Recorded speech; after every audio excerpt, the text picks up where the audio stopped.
Welcome to Student Connections, where students connect with their community.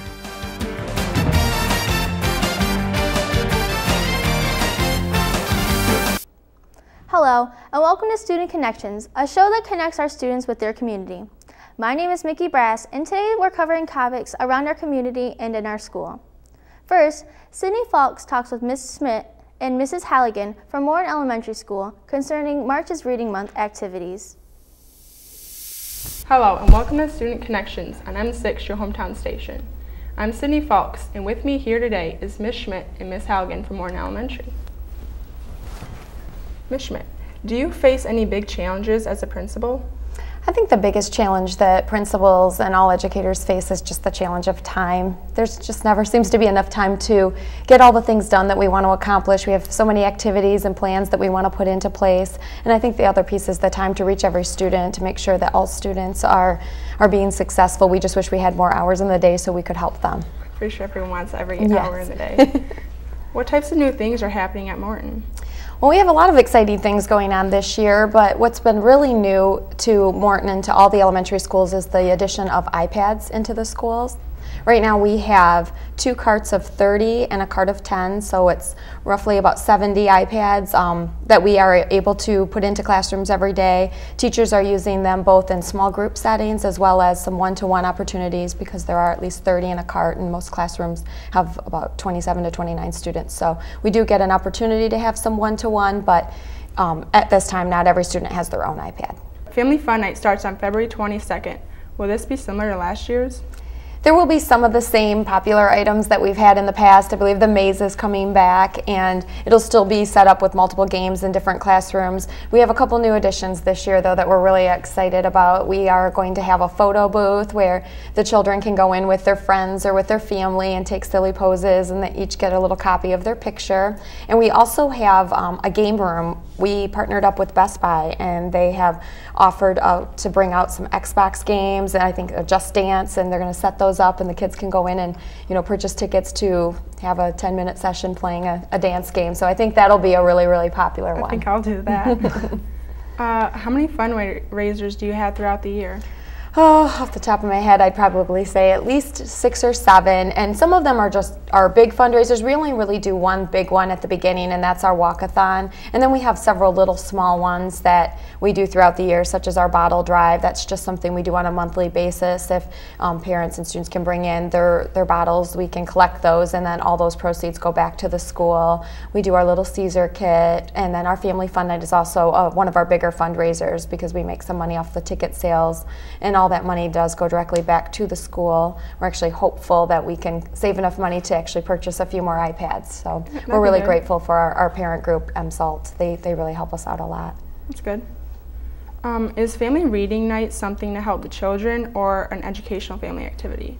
It's probably a little bit of both. What we do, and what we're going to do again this year, is our Family Reading Night will have opportunities for our parents to learn a little bit more about ways that they can support their child with reading at home. And the children also get to attend that event, so they go into the gym and they participate in some fun reading activity stations, some of them more physical, some of them they might be making a craft that centers around our reading theme.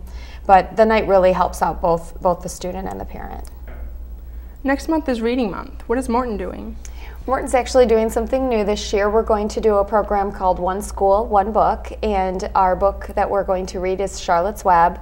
And basically what One School, One Book does is I purchased a book for each family to have, and it really helps families and spend more time together reading, instead of students just reading individual books to earn minutes like our past themes used to be. This time the students will actually go home and set aside a special time with their family to read different chapters of the book to get through it. So we'll kind of give them a schedule to get to certain points throughout the month, and we're also going to tie a lot of fun little trivia questions and different types of academic activities for them to participate in that all kind of focus around that Charlotte's Web book. So we're really excited about it, and it's something new that we thought we'd give it a try. I'm sure that will be exciting. Ms. Halligan, I hear you used to work at Washington. What made you start working at Morton? Well, I'm working also at Washington as well. I work between both schools now. I'm the Title I coordinator and intervention specialist between both buildings. I hear you're doing a play with the students. How is that going? It's going excellent. At Morton, I'm actually doing a play at both buildings, but at Morton we're able to tie our theme of March's Reading Month, Charlotte's Web, into a play of Charlotte's Web. We started in December preparing for this play and recruiting candidates and drama club members, and now we're getting close to performance. The children know their lines, and it's going to be a fun conclusion for March's Reading Month. That'd be fun. Mm-hmm. Is it fun and interesting to work with the students? Absolutely. Absolutely. Working with now, I left a job of second grade teacher, and now working between K through fifth grade students. It's exciting, rewarding. I couldn't be happier. Did the kids have to audition to be in the play? Absolutely. Within the first 2 days of permission slips coming in, I have 56 children at Morton that wanted to be part of the play. I only had 20 parts for the play. So it was a bit of a challenge to make sure everybody had a part. I ended up having 2 production companies. We'll actually be putting the play on 4 times, so each cast will be performing twice. And for the major roles, I did have auditions. That's good. But I was able to include all 56 children into the play, and most of them with speaking roles. When will Morton's play be held? Just before spring break. The last week we're here, I believe the dates are the 24th, 25th, and 25th, 26th, and 27th of March. This one is for either one of you. How has education changed throughout your career? Oh, I'll start on that one because I started a while before Ms. Schmidt. When I started teaching, a lot of fun was involved in the students' day, a fun being time for drama and a time for playing and a time for artsy type things. Today's education, we are stronger in the core curriculum, and the things that the kids are learning are pertinent to their success in high school. When I began, it was we did those things, but we put in a lot of extra. The drama club gives me an opportunity after school to add those things to kids' today's lives in their educational careers.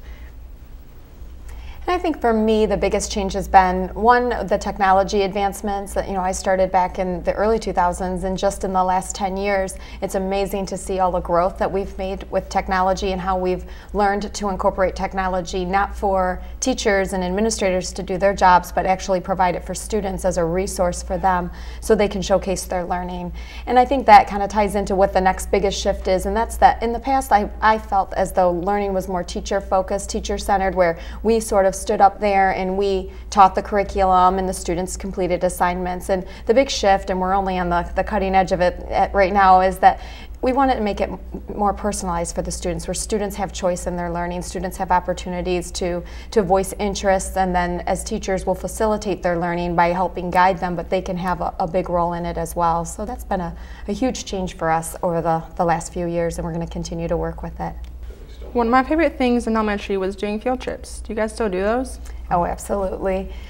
We still do those field trips that you probably remember some of them, going to the zoo. I believe second graders go to the zoo still, and our third graders, they go to Lansing, and fourth graders go to Greenfield Village, and our fifth graders, they usually change that trip up each year. They've gone to Henry Ford Museum before. They've done many different activities that kind of all tie into the curriculum. So I think that's what the nice piece is that we're really working hard to provide experiences and opportunities for our students to enhance their learning, not just a trip to go for the sake of going, but actually for them to see a real life experience and then tie it back to what they're learning in the classroom. Also, we're able to have technology bring field trips right to us in our classroom, so not always do we have to actually fund a trip that takes them all the way down to Lansing or even further. We can actually, through virtual technology, bring field trips right into the classroom. We can Skype with people. So those are opportunities that we want to continue to provide our students. As we were doing research for this interview, I noticed that some of the teachers had social media sites for their children. Yes, several of my teachers do, whether it be an actual classroom website or a Facebook webpage for their classroom.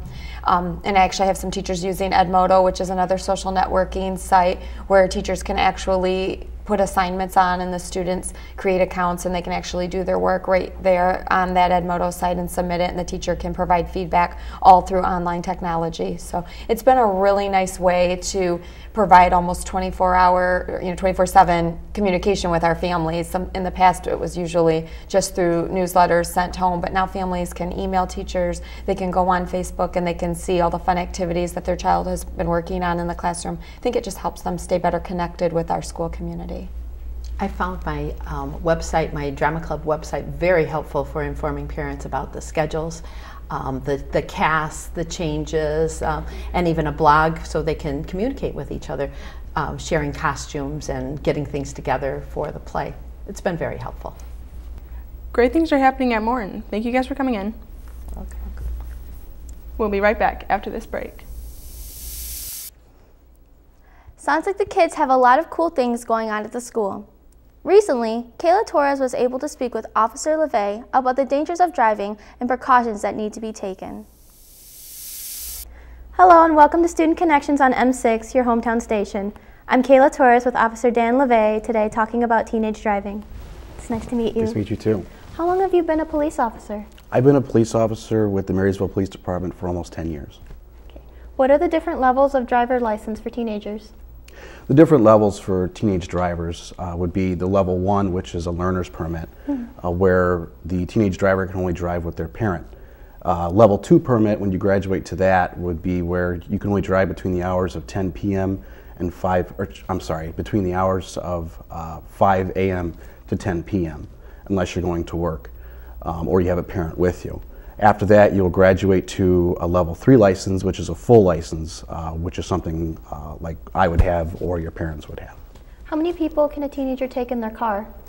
Under a level 2 license, by law, the teenager can only have one person in the vehicle with them that's under the age of 21, unless it's an immediate family member. All right. What are the reasons for coming into contact with teenage drivers? Predominantly, unfortunately, coming into contact with teenage drivers usually happens at accident scenes. 1 out of 5 teenagers tends to get in accidents more often, hence the reason why we usually come into contact with them more at accident scenes. Do teenagers get pulled over more for traffic violations? Not necessarily, because they are trying to be traffic violation free, not get tickets. That way they can graduate to the next driver's license level.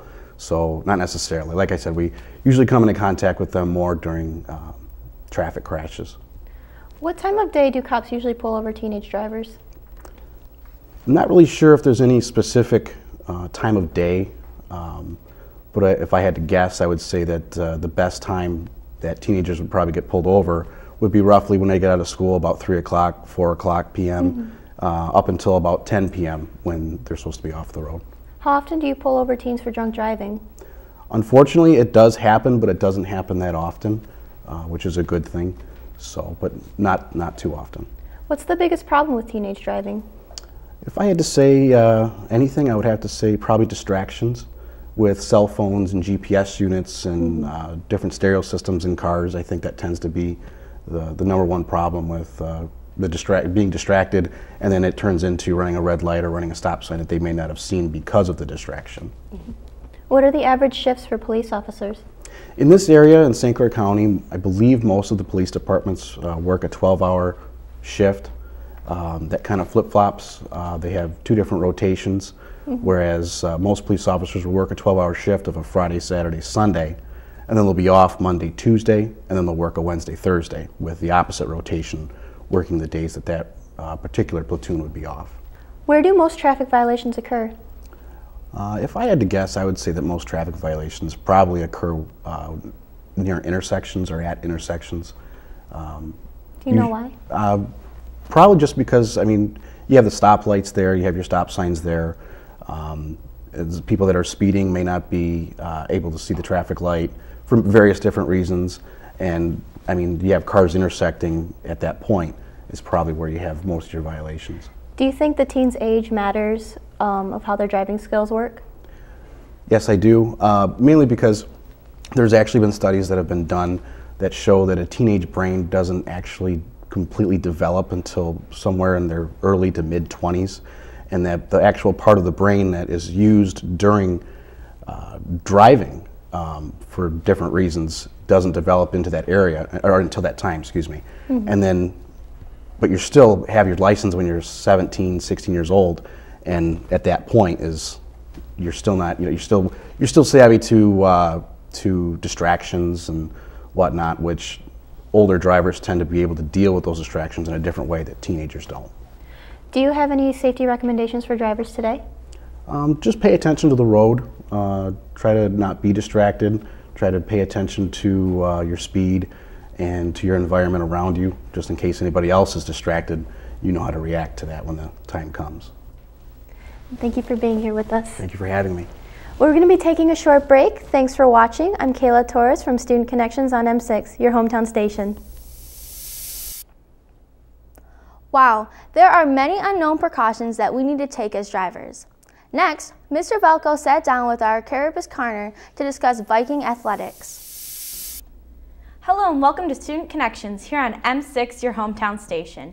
I'm your host, Carapace Carner, and joining me today is Mr. Velko, Athletic Director and Assistant Principal here at Marysville High School. Hello. Thank you. Why do you think Marysville has such a successful sports program? Well, first off, our student athletes are committed. They spend a lot of extra time in the off-season training. And then we're still lucky, one of the lucky enough high schools to still have a lot of coaches on staff that are very dedicated and care about the student athletes and care about their program. So it's just the time commitment and the expectations that our student athletes and our coaches have. Is the atmosphere different between winter and spring sports? No, I don't think so. I think depending on what coach you ask, I think all the programs, fall, winter, and spring, are all very similar. And the coaches that work hard and spend the extra time and get student athletes out for their sports, those are the successful programs. And I don't think it matters by season at all. Some student athletes, spring sports are their favorite sport, and some winter are and some fall are. It all depends on the student athlete. So I don't think the seasons matter at all. Do you think conditioning beforehand for every sport helps? Yes. As a coach and as the athletic director, I think a good athlete never gets out of physical condition. The really good athletes just don't. Yeah. But there's a lot of student athletes that just want to be part of a team for fun also. And so in that case, the preseason conditioning definitely helps. Yep. I know a lot of the student athletes condition all summer, and then in the fall they have preseason conditioning actually starts in late summer. Most of the winter programs started as soon as the fall programs were done. Yep. Some kind of conditioning. And the High School Athletic Association says you can preseason condition. It just can't be sport specific, so you can't use the implements, the basketballs, Yep. the baseballs, that type of thing. Yeah, I know I do tennis, and that really helps running and just going in for a run or whatever really helps me get ready for the season. Yes, because tennis is a lot of side to side movement, so a lot of stretching and running and short sprints. But to start that base, you want to go out and just run, get some mileage in, and build your base conditioning, and then work on your cardiorespiratory after that and your short sprints and that. But physical conditioning is a huge part of athletics. Does the work ethic change between winter and spring sports? No, I don't think so. I think once again it comes down to the coach. And every sport's a little bit different. Some are very demanding physically, and some aren't. It's just in the nature of the sport itself. So again, I don't think seasons matter at all. The conditioning's a little different because it's inside oxygen versus outside oxygen. Some people that think they're in shape in football and volleyball come into the gym in the winter and start their sport, and they're not in shape at all for that specific sport. So it definitely matters by sport more than season. Yeah. How much is the athletic fee? Our athletic fee is $125. There was talk of that going up last year, but it did not. That's what it has been since we implemented it. And then $75 at the middle school. And that's that's if you play one sport or three sports. It's one base price of $125. Why did Marysville begin this athletic fee? It was obviously due to the cutbacks that the Yeah. state put on the school districts, and it was another way. We actually had a revenue generating committee, and they looked at different ways that we could possibly bring some revenue into the district, and that was one of the ways. Every school now in St. Clair County has some type of athletic Yeah. fee. They vary across the board. Ours is kind of the middle of the road compared to other ones. Yep. Approximately how many kids participate in spring sports?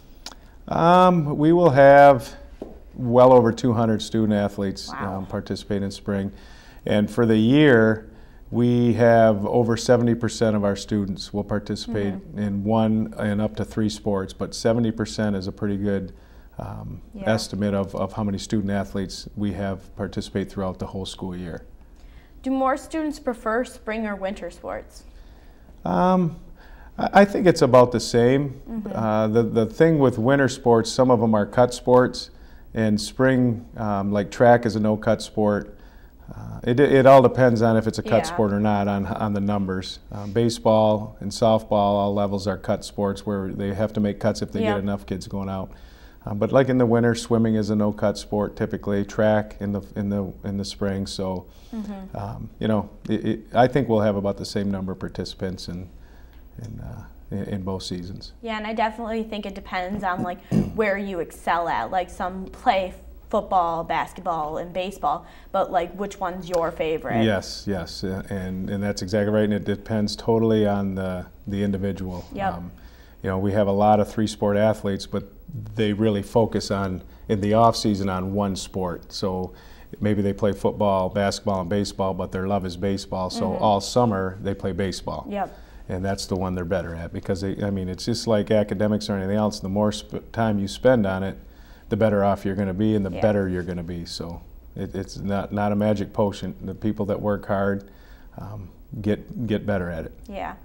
Can you tell us how students can get involved in spring and winter sports? Typically, the coaches will have a sign up, and then like for the spring, the state has set a date of March 11th. So you don't necessarily have to sign up ahead of time. You could show up on the first day of practice as long as you have a physical form. You can try out for any of the spring sports. Yeah. So you don't have to go to a preseason meeting or anything like that. You can show up on March 11th. There will be signs up when practice times are, when tryouts are, and that type of thing. So just the students can keep their eyes open and talk to the coaches and find out what they're interested in. What spring sports are available to students? In the spring, we have obviously baseball, softball, track, tennis, golf. I think that hits all the spring sports. It's one of our. We have a few less sports in the spring compared to fall and winter. And a lot of that, it just has to do with the scheduling. It's, you never know with Mother Nature in the spring, and so you can only schedule so many things. But those are the big ones that most of the student athletes will go out for.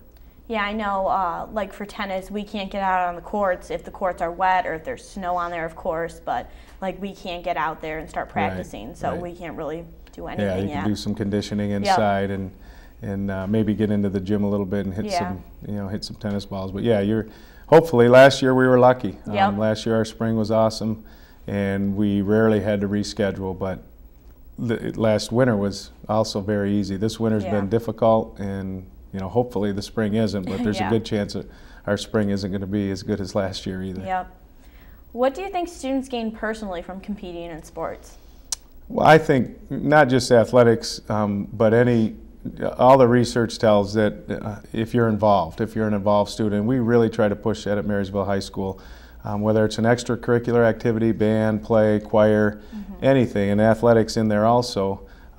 If you're an involved student, you're a better student. If you just come here from 8 to 3 and go home, you're just not as good a student as the other, typically academically even they don't do as well as students that are involved. Yeah. And so you reap all kinds of benefits. Obviously teamwork, work ethic, having to get along with other people, teammates, having to get along with coaches, some leadership skills. I mean, you can go on and on about the rewards you get from being in extracurricular activities and in athletic activities. But the research backs it up. Yeah, I know, like for me for the friendships I build in Yep. sports. Those are like some of my best friends are the ones I do sports with. Or sometimes like my friends and I will say, hey, let's just go play this sport Yeah, together. And yeah. that's like some of the most fun I've had. Yeah, and it gives you a common interest, and Yep. it builds bonds. And I mean, I coached for 20 years, the boys, and I mean, I still have players that come back and Yeah. go to weddings, and when they have babies, I mean, kind of dating myself, but it's a neat relationship. Yep. The coach-player relationship and the player-player relationship's a little bit different than like a teacher-student relationship. There's just something different about it. Yeah. So. How many hours does the average athlete spend practicing or at games? During the week, during the season, I would say in season probably 15 hours or more per week. Yeah. And you take that on top of their 8-hour school day, which equals 40 hours a week. So you're talking, they're working 50 to 60. And then if you throw Yep. band in there, I mean, a lot of our students are working 70 hours a week, Wow. 60, 70 hours a week. So. Yeah, I know. I competed in band and I was in sports, and it's just you don't really realize you spend that much time here at the school or Yeah. just doing all these different activities, and Yep. then when you're exhausted at the end of the week. 7:30 to 9 at night, and Yep. then come back the next day and do it all over, or 6:30 Yep, if you're in band. So, yep, our students are very dedicated, and they get a lot out of that being dedicated, because then when they go to college, they're ready, for Yeah. the rigors of college or the work world or whatever. So, Yep. it builds. You learn a lot of lessons from it, and Yeah. it builds a good work ethic. So, those are all pluses when you get Yep. out of high school. A lot of athletes feel that sports can help them be better people. What do you think about this? I totally agree. Just like we talked about being involved. Yeah. It doesn't have to be athletics, but you need to be involved in things. And the more things you're involved in, I think the better person you become, just because of the different relationships and the different things that you learn from all those Yeah. experiences. Do you think sports help students with their time management skills? Oh, absolutely. I mean, if you're working 60 hours a week, Yep. you better learn how to manage your time. And those students, like we just stated, are getting better grades. Yep. So, idle time is the work of the devil, and if you have idle time, you're going to do nothing. And we all been there, well, I don't have anything to do this weekend, so you sit around all weekend. Where if your time is regimented, Yeah. you have an hour to do homework, you're going to get a lot more homework done in an hour than if you had 3 hours to do homework, because you're focused on homework at that time. So I think the structure definitely helps. Well, thank you for You're joining welcome. us today. Anytime. We'll be back with more after this. McMorran Place is a true community treasure. Mr. Rob Churchill stopped by our studios to tell us about upcoming events. Hello and welcome to Student Connections on M6. I'm Courtney Churchill, and today we are interviewing Rob Churchill, the General Manager of McMorran Place. Welcome. Thanks for having me. So what are some upcoming events that would generate interest in the community? This weekend we have the Patriots football game on Saturday. Monday night we have the Jordan Circus. We have Falcons games, which is our hockey team, next Friday and Saturday, and then we have the pub crawl events also going on the following weekend. And are those two teams doing well? They're both doing fairly well. The Falcons are right on the verge of making the playoffs, and I think the Patriots are at about 500 right now. So is there anything coming to McMorran that could also generate some interest? We have some new events coming up that we're doing. We're looking at doing maybe a monster truck event again at McMorran too. So I didn't hear about that. So when is that maybe going to come? it hasn't been announced yet, but possibly will be the end of May and possibly June. All right, and I heard there has also been a pro shop added to McMorran. Is this true? That's correct. Beginning of this hockey season, we added a pro shop in to generate some help to the customers that come in for hockey, for skate sharpening and things of that nature. Okay, so you said you could get skate sharpening. Is there any other specialties that you can obtain there? We also do skate repairs, stick cutting, things of that nature. Just kind of a convenience to the people that play hockey there. We also sell the merchandise for the Patriots and the Falcons in the pro shop. And what hours are they open? The pro shop is open Monday through Friday from 4 o'clock till 9 o'clock, and Saturday and Sunday 9 to 9. Okay, and then where can you get tickets to events that are located at McMorran? Our box office sells tickets, and we can also sell them online at Ticketmaster. Our box office is open Monday through Saturday from 10 to 4 p.m. And you said the teams are doing well, but also how has the recession affected McMorran? Well, with the recession, what we found out that some of the, like minor hockey and things of those natures, the attendance is down a little bit, so what we had to do is get kind of creative, and we do like some family 4-packs and things of that nature to make it more cost effective to families to come to McMorran. And how do you personally generate revenue from McMorran since you started your job? What we have done is we've generated some new events. We do an anchor drop where we actually lower a 6-foot anchor from our tower, which is 150 feet tall, on New Year's Eve. And then we also joined with the Rec Department of Port Huron to do the Chili Fest, where we have a band and a beer tent there. I heard the anchor drop was quite popular. Do you think it's going to become a tradition? It will definitely be a tradition starting, this last year, and we'll continue the tradition for many years. All right, and what is the favorite part about your job? I just enjoy providing a service to the community that allows people to come in and enjoy themselves at a low, an inexpensive cost to the family to have entertainment. And are there any challenges that you had to overcome in respect to your job? Yeah, anytime you're running a business that has thousands of customers coming to, trying to please every customer makes it a little bit tough sometimes, but we do our best. In the times I've visited McMorran, it seems to be a pretty great place. So what do you expect your atmosphere to be? We want a positive atmosphere, and we want to, again, like I said before, we want to really try to offer a inexpensive offering to families to come and have some entertainment and activities to do. And why should people come to McMorran? Just to me, it's an inexpensive, like I said, an inexpensive way of people to go out and have entertainment or activities. We're looking to the future of possibly offering some other activities other than just hockey for minor hockey. We also have a minor football team that plays there before the Patriot games, which is kind of convenient too. But we're looking at adding maybe indoor soccer and indoor lacrosse and things of those natures. Now, I know the team, the Falcons, they have host families, and the community sometimes wants to get involved with these types of things. So besides that, what are other ways that they can get involved? Well, we have an event every year that generates a lot of, we need a lot of support by the community for that. We do a Silver Sticks there every year, which brings in about 80-some teams over 2 weekends.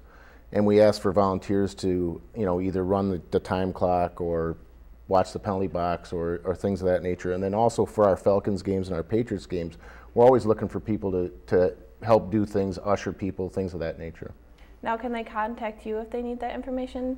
Yeah, they can call the box office and leave information with our box office manager, and they can always, find an application for them if needed.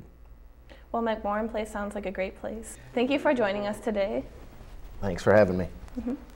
I'm Courtney Churchill for your M6 hometown station. I'm sure there's an upcoming event at McMorran that will hit everyone's taste. Now let's learn more about the Marysville Middle School's Student Council with Mr. Bill Grant. Hello and welcome to Student Connections on M6, your hometown station. I'm Rachel Warren and I'm here with Mr. Bill Grant from the Marysville Middle School to talk about the Marysville Middle School Student Council. So how many students do we have in Student Council this year? Right now we carry about 100, and that's a little bit down from last year, but 100 is a good number. And who are the officers? I've got 6 officers. The president is an 8th grader, Dylan Posniak. Mm-hmm. The vice president is also an 8th grader, Raylyn Galatioto. Our dance chair is Jamie Hutchison. Paige Fraley is our public relations chair. She's the only 7th grader. Mm-hmm. Our spirit chair is Mackenzie Collins, and our finance chair is Rachel Remy. I know a lot of them. They seem like really good kids. They are good kids. And has this year's Student Council done anything new or different from the past years? Not totally new. We've changed. Instead of having the canned food drive that we normally do, we sold ornaments that the kids could put their names on or put messages on, mm-hmm. and each ornament was $1, and that provided 6 meals for families in the area through the SOS food pantry. How did they sell those ornaments? Sold them at lunch. Oh, okay. The kids set up a table and sell them at lunch. And have the new officers made any plans for the future? They run things through me. I tend to do most of that, but we tend to see how things work and then build on things for the future. Have they helped with any projects within the middle school? Nothing major. They set up assemblies. They come up with spirit weeks and different things. The finance chair sets up the snack shack, and we run that for the basketball games. So they haven't like raised money for new books in the library at all? Well, we do that. In the past, we've done that. We play staff versus the students dodgeball, and the money last year went to the library books, to buy library books for the Mrs. Ferris. And have they raised money for projects in our community? Just the SOS Food Pantry, and then right now we're working on St. Baldrick's cancer research. We're going to do Penny Wars, and the money will go towards that. Are there any other fundraisers for those programs? Not those two we do. It kind of takes up a long time. Just the big ones? Yeah. And how are the organizations selected? We do it through requests. The SOS Food Pantry requested, and that's community-based, and it feeds families in our community, so that's an easy pick. Yeah. And then St. Baldrick's, we've had families that have dealt with them and had cancer in the family, and we've, you know, kind of as a community, as a school, bonded as a family, and that's very nice. Tried to pick that. How much money do the middle schoolers usually raise? Last year for the St. Baldrick's, they raised about $2,500. So this year they set the goal themselves of $3,000. That's a lot. And I think it was $179 we raised for the food pantry, which fed, I don't remember, each dollar was 6 meals, so quite a few meals. So that makes a big impact on our community? Sure. Is there high competition among the classrooms with the Penny Wars? And it gets pretty spirited. It's great for the school. It's a lot of fun, and it's yeah, it makes the day exciting. The kids really look forward to it and really get into it. It sounds like a lot of fun. Yeah. And are the kids rewarded for raising so much money? A little bit. We offer an incentive, donuts or pizza party for the class that wins each thing. But nothing major, but you know, sometimes those just little stuff. things, you'd think it was $1 million. All right. That's all we have for today in Student Connections. I'm Rachel Warren. Thank you, Mr. Grant. No problem. Thanks for having me. Join us in next time. Great job to the middle school student council members. And now, Mr. Rick Denarden explains how the Marysville Maintenance Department keeps students safe in learning. Hello, welcome to Student Connections on M6. I'm Kenny Steele here today with Mr. Rick Denarden. Welcome to the show. Thank you very much for having me. Now, your official title is the Marysville Public Schools Director of Maintenance. What does your job entail? What do you do? My job is to oversee all the maintenance of the buildings and also the cleaning, the housekeeping of all the buildings and grounds. All right, so that's obviously a very exciting job. What is your favorite thing to do about your job? Well, favorite thing is basically the interaction of the people with the my staff, the teaching staff, and also the students. And you know, our job basically is to make sure we got the cleanest, safest, and healthiest environment for the students and all occupants of our buildings, but that's the most exciting part, is to be able to just kind of mesh everything together and make that happen. Yeah, that's obviously a very important part of the schools. So what percentage of the school's budget actually goes into the maintenance? It's right around 10%. So, and it's you know, it's been pretty steady there for over the years that I've done this. So. All right, and so you've been doing this for many years now, obviously. So you were here for the transition between the old high school and the new high school. What's the difference between the two, and how has that changed your job? Everything is much more modern. We were working with systems that were put in the 40s in the old high school compared to everything. You know, everything now is all computerized here in the high school, all our heating systems. And also, it's just a different care of the, you know, not with the floors and the hallways and things like that. But it's much more exciting now to have a facility that we're very proud of, and the maintenance of it. So there's a little bit more maintenance, but it's all well worth it. Yeah, you mentioned the new technology and the new heating system, that kind of thing. How do you maintain the geothermal heating system in the high school? The fields are. There's 6 fields out there that we have our liquid or our glycol running through, and we pretty much just leave that alone. But once the liquid gets inside the building, we have heat pumps for every classrooms. We have energy recovery units on the roof. I think there's 14 of them, and so they have to be maintained on about a quarterly basis. We have to go through and grease them and make sure the filters are clean and things of that nature. All right, so Now you have a maintenance staff and a custodial staff. What's the difference between the two of those? Maintenance staff is basically in the maintaining or the fixing of the buildings or the preventive maintenance to the buildings, where the custodial staff does the cleaning, but they interact. There's not really, you know, if things are needed to be fixed in the schools, our custodial staff will take care of that. All right. So you obviously work in several different buildings within the city for the school system. So which buildings require the most work to maintain? It pretty much, we treat them all equally. You know, we do the same things preventive maintenance wise, and then depending on, you know, what's needed. But through the building program now, we've gone through and we've done a lot of renovations to all of the buildings. So our job now is basically maintaining what we've done, and then there's a few projects that come up every year that we have to take care of, but they're all treated pretty equal. All right, that's good then. So you have some new equipment. What is some of the new equipment that you have, and how do you use it? The new equipment, if you see here, we've gone to riding auto scrubbers, and you know, you see the custodian, they like to do that kind of stuff. But the automation of the cleaning equipment now, the bathrooms are all touchless clean now, which makes it a lot better and a lot safer for our custodial staff.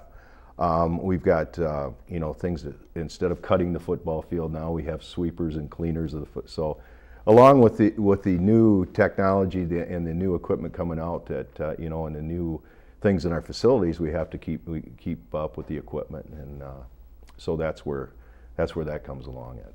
All right, so now that you have all these new different things that are coming in, what are some of the common problems that arise while maintaining the district buildings? The biggest problems are heat. That always is. The winter time's a lot tougher, plus we have to deal with the snow. And it's not like heating your house. You have, you know, 20-some classrooms in a building, trying to maintain a certain level. With all the renovations, though, we've been able to maintain that on a pretty steady basis. And, you know, our staff is getting much more comfortable, because I can actually change any classroom temperature from my office, because everything's on a computer in my office now. So, and then our guys come in the morning and they check the buildings from a computer, so we usually can get after something if we see there's something wrong out there. Mm-hmm. So you mentioned the snow and the cold weather. Now we've had quite a bit of snow and cold weather this year. We've had a few snow days already. So aside from the computerized heating of the building and things, there's also the snow plows that clean the streets off. What time do the snow plows usually start running? If we have a lot of snow, they'll be in here at 3:30 in the morning. And usually if we have the big heavy snows, they'll take our guys all day. We have a snow day. They'll work until 3, 4 o'clock in the afternoon to get everything cleared. And so in the afternoon, if we have a big snow and you see the maintenance guys, that's why they're pretty grumpy, because they've been here for quite a while. So, moving on to the other school buildings in the district, what must happen to maintain the middle school? Middle school, the biggest difference in the middle school is if you've been there recently, there's no carpet in the classrooms there. Just a few classrooms are carpeted. So that takes as far as maintaining goes, I like the tile floors, but there's quite a bit more maintenance to tile than there is to carpet. So it takes a little bit more over there, but other than that, it's pretty much the same as the other buildings. All right, and does that affect the time it takes to clean it, or is that? It's actually, the time to sweep it is faster, but then the summer maintenance to stripping and waxing takes a lot more than cleaning a carpet. Okay. Now, moving on to the elementary schools, are they any different from the other two schools, or? Not really. The furniture's a lot smaller, so you bend over a lot more to move stuff. But there a little bit. There's a difference in the operations of the buildings, because in the elementary school, a teacher's in one classroom, so they're you know, they have to deal with everything in that one area. So that's a little bit different on the maintenance end of it. The cleaning end of it, you know, there's a little more food in the classrooms and stuff like that. So we have to make sure that stuff is taken care of on a daily basis. And we also talked about the heating inside the high school. Did they implement the same kind of heating technology for the other schools? Or? No, all of our other schools, we had a couple steam boilers in our system before, but we converted to hot water. So we heat with big hot water boilers in all the other schools. And so, you know, the concept's the same once it gets to the univent, but you know, but as far as we just heat in those buildings, we just heat the water up and we send that around like you would similar to your home. So we've talked about winter and the heating of the schools and things like that, but we're coming into spring now, this time of year, and so there comes with that the sports and the different facilities that they have for that. How do you maintain the baseball field and the stadium and that kind of thing? Well, the stadium's not too bad because of the turf. You know, that makes it pretty simple, and the teams can get on that a lot quicker than the other facilities. But once we get back from spring break, we'll be having probably 3 to 4 ball games here a night. We have track meets and stuff, so it keeps our guys hopping, and you know, they're making sure the grass is cut and the diamonds look good and things of that nature. So it's spring's probably our busiest time of the year as far as trying to maintain the grounds, because the grass is starting to grow, and you know, we have so many sports, which is great for the kids, and it's a challenge for us to keep up.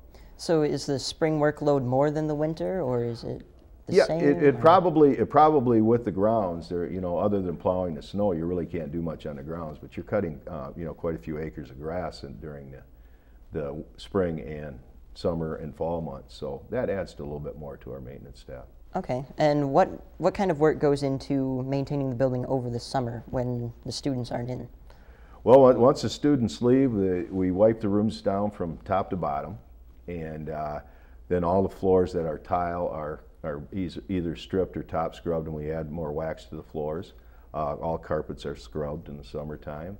And then we have some more projects going this summer. Some at the middle school, we're hoping to put in some new ceiling tile in the hallway, and we've got some work to do at the Washington School, as well as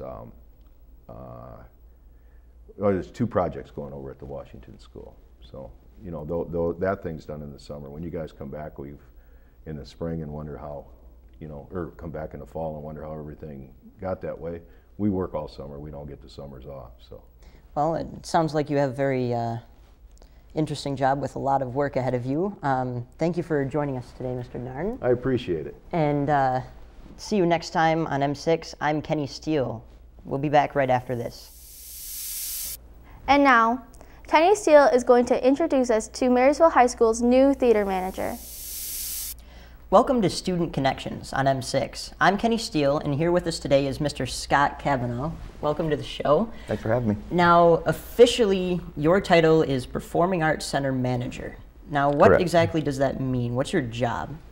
To oversee the auditorium of the Performing Arts Center here at the high school, which encompasses all the lighting, sound, set construction, stage management. All right, cool. So do you have any previous experiences with theater management or just the theater in general? Sure. I started here in October, the beginning of the school year. Previous to that, I was with McMorran Place, McMorran Theater in Port Huron, 3 months shy of 16 years, doing the same job, little different title. I think it was technical director and theater manager there, but I'd been there for 16 years, and I also had a stint with the Macomb Center for the Performing Arts, which is Macomb Community College, on an interim basis for a summer too. All right, well, so you've had a lot of experience with this. What got you started into the theater program management?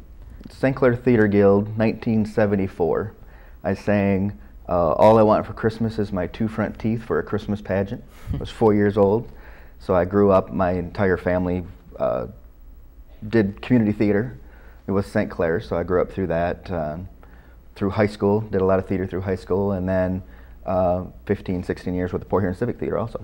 All right, and so now you've moved into Marysville High School, and so you're working here. What events throughout the year do you work with as theater manager?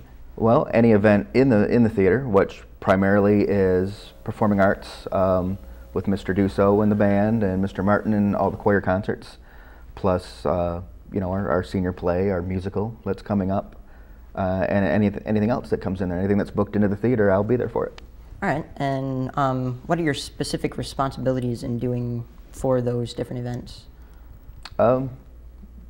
Whatever needs to be done, really. It's It's making sure lighting's right, sound's right. It's staffing if we need extra staff in there. Just catering to the client. All right. So, like, you're doing the musical now for this part of the year. So, what is your role in the musical this year? I mean, you've been doing a lot more than just lighting. So, what else have you been helping out with for that? Yeah. Well, lighting's more my specialty. That's what I like to do. I'm not a real good sound guy. I'll admit that. On this show, I'm doing light design for sure, and I'll be operating the light board. But I've gotten into a lot of set construction this time.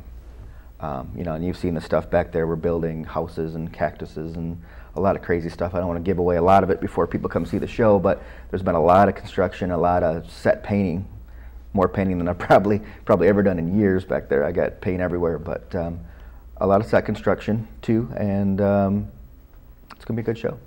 That's great.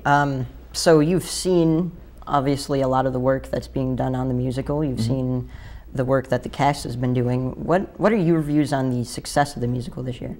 Well, I think we'll be very successful. I mean, right now, being a couple weeks out, it's scary. And it's scary to everyone because you see that date coming up and you're like, oh, we're not going to be ready.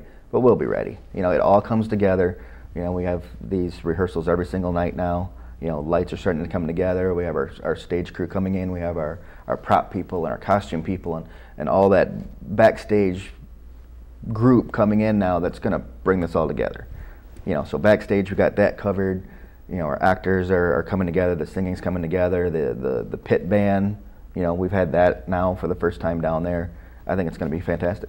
That's great. Now, for your job specifically, do you have any students coming in and helping with that?